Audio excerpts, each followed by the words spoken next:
everyone, good afternoon. Today guys, very sunny here in our farm. So anyway guys, this is Wilma. Welcome to our farm. Today video guys is about my pig. About my fattener pig.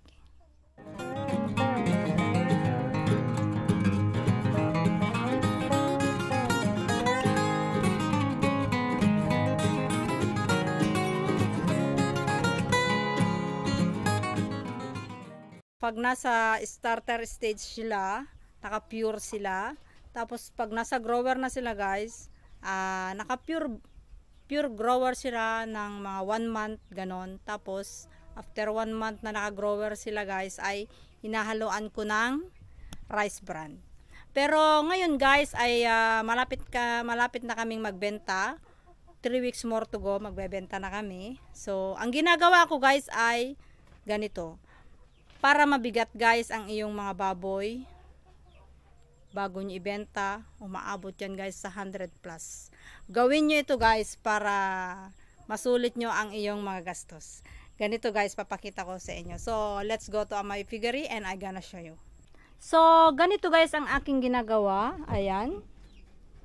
Bago nyo ibenta guys ang inyong mga baboy, ay pakakainin nyo lang ganito. Kahit anong klaseng feeds. Kasi ang gamit ko guys is Ultra Pack. So maganda yung Ultra Pack na yan. Subok ko na yan. Talagang pack na pack ang guys ang mga baboy pag Ultra Pack ang ginamit nyo guys. Nagmi-mix feeding ako guys before I sell my pig. Bago ko ibenta guys ang aking baboy. Ito guys ang capacity. Hindi ako gumagamit guys ng yung finisher. I never use finisher since I breed baboy guys. Ang ginagamit ko is corn. So ito guys ang ipapakain ko. But not hindi araw-araw, every pakalipas lang ng isang araw bibigyan nyo na naman ganyan. Ayan. Ito guys ay darak. Ayan. At ito yung grower Ultra Pack, at ito yung corn grits guys. Ayan, ipapakita ko sa inyo guys. I gonna show you how I mix it. Maganda guys ito, mabigat guys ang mga baboy, very heavy the baboy if you do this before you sell your fattener.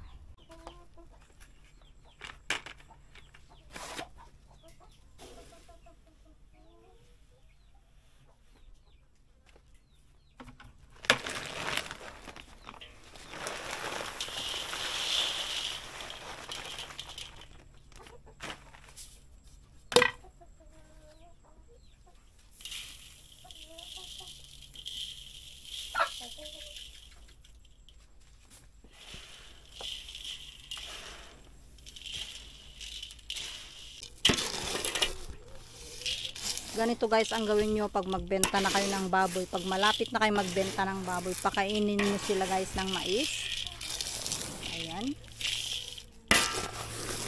At may ihahalo pa ako dito guys. Before na I give to the pig, I have to put medicine.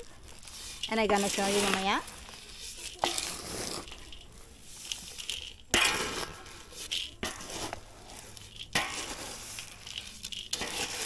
Kasi guys, ang Ultra Pack ay yan ang pinakamagandang feeds. Nasubok ko na yan guys. Magmula nung ako'y nag-breed ng mga baboy, nasubok ko na.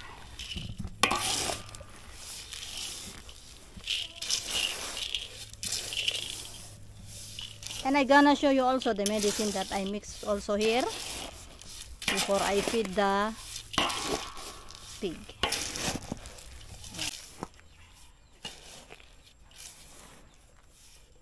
So, ito na siya guys. Ayan, ibibigay ko na sa aking mga alaga. But, before I give this guys, ay may ihahalo pa ako bago ko ibibigay sa kanila.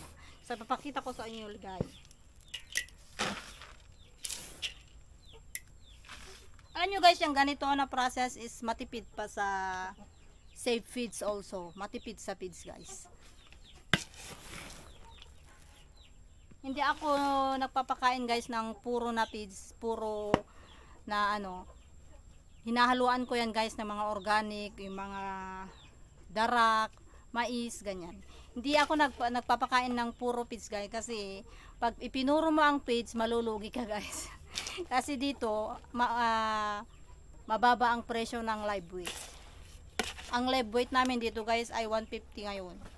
Noon, ginawa nilang 170, pero ngayon guys, naging 150 na.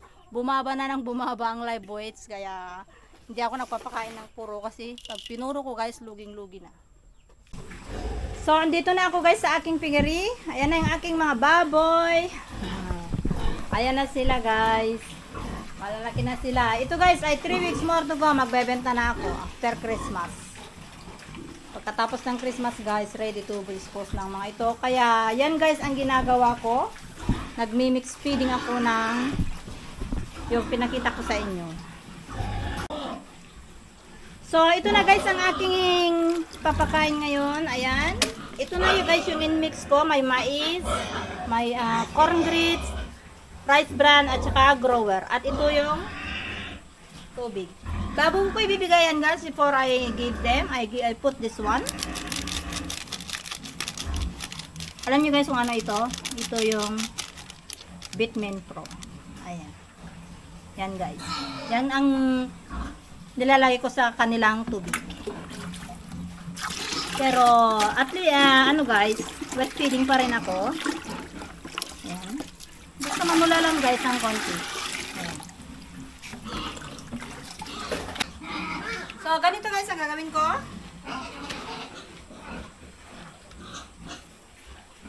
Alam niyo guys, pag nagpapakain ako ay wet feeding.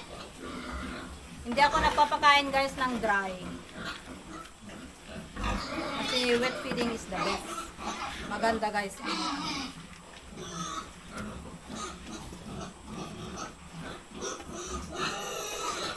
Pero ang Bitmin Pro guys, huwag niyo ibibigay araw-araw. Meron din, pwede rin araw-araw, pero sa akin is every other day. So ayan guys, bibigyan na natin.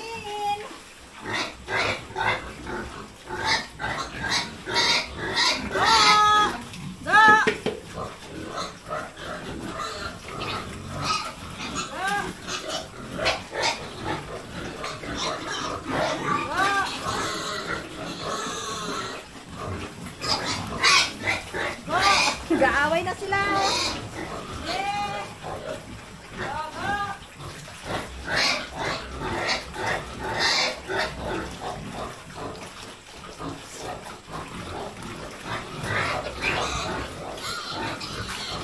Go, dito na.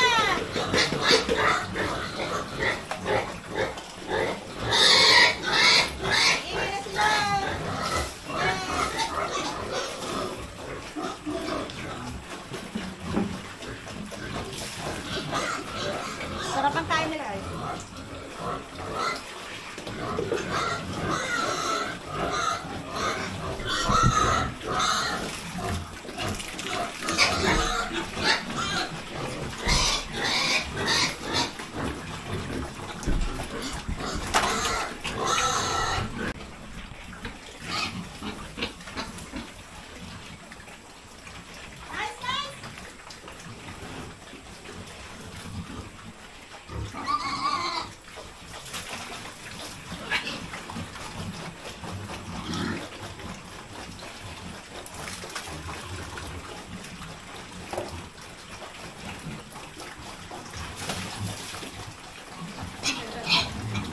Grabe! Woohoo! Woohoo!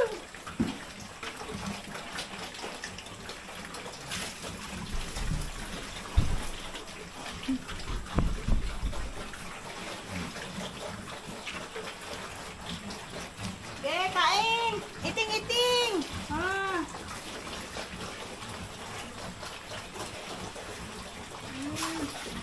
Busog na busog!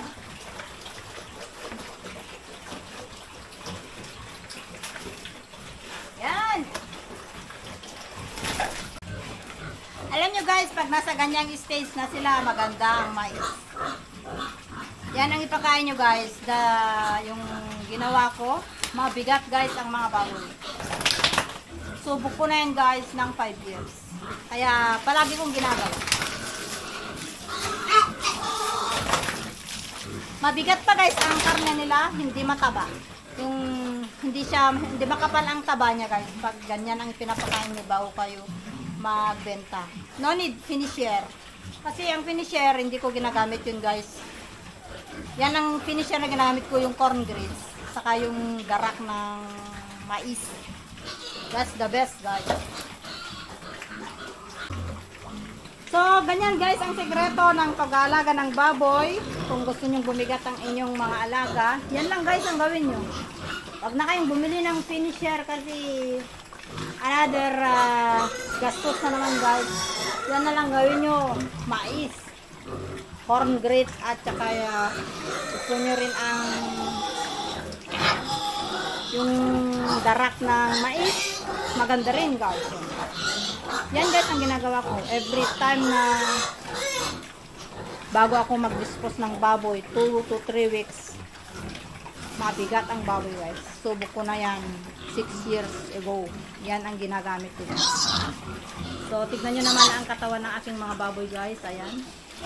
Hi! You're madumi. Malalapad ang mga likod nila. At ito rin guys, yung aking inahin na isa. Ito. Ayan, buntis yan. 1 month. 1 month na yan guys na na-AI at hindi pa siya nag-doble na mag-grahit.